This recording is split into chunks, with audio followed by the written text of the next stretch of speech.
Hey everyone, and welcome back to episode 10 of So Now You're a Teacher.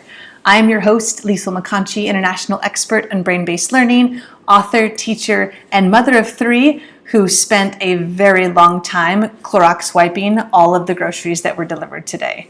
Thank you, grocery delivery people. We are so grateful for you.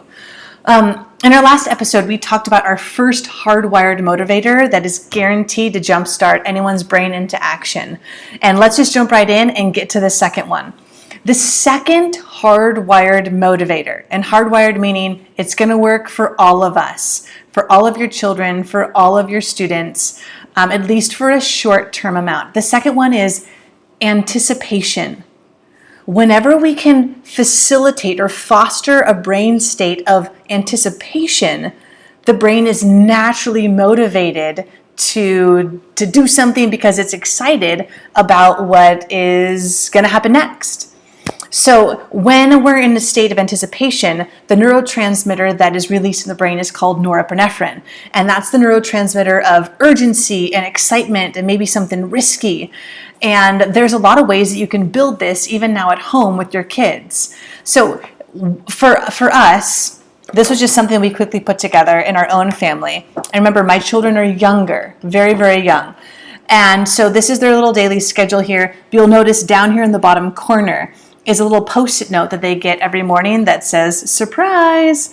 And on that post-it note is some type of surprise activity or lesson or topic that we're going to be doing today that is out of the ordinary. It's just a surprise. And it used to be that we wrote them after they went to bed at night, so they saw them first thing in the morning. And what happened our first couple weeks of home-based learning is that our boys were so excited to see what was on their surprise post-it note that they started waking up early to be able to run out here to the dinner table to see what was on their surprise post-it note. So one, that's how good it works. At least that's how good it works. That's how good it can work.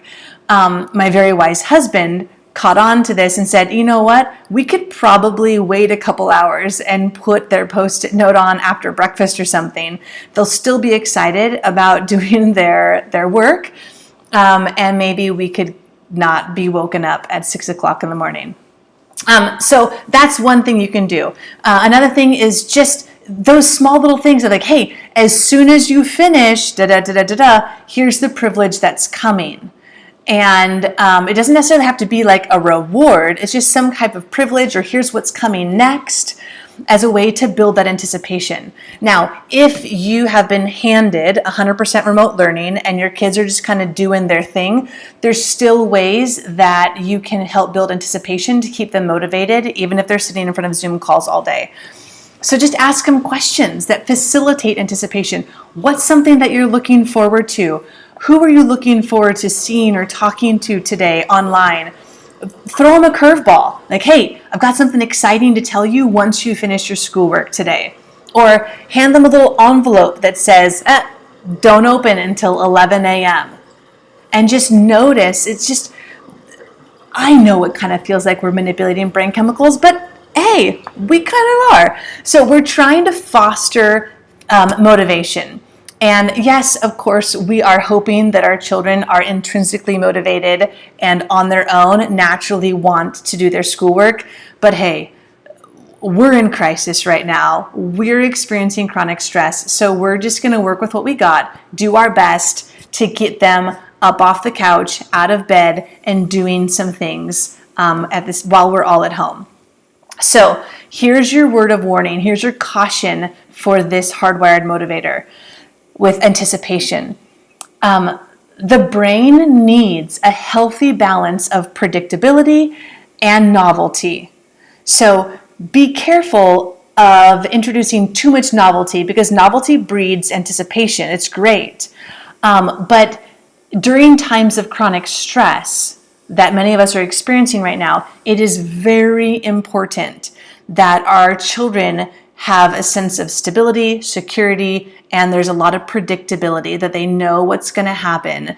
So you know your children, just pay attention to that. Just want to make sure I mention that. That's not like every day is a circus and something new is going to happen.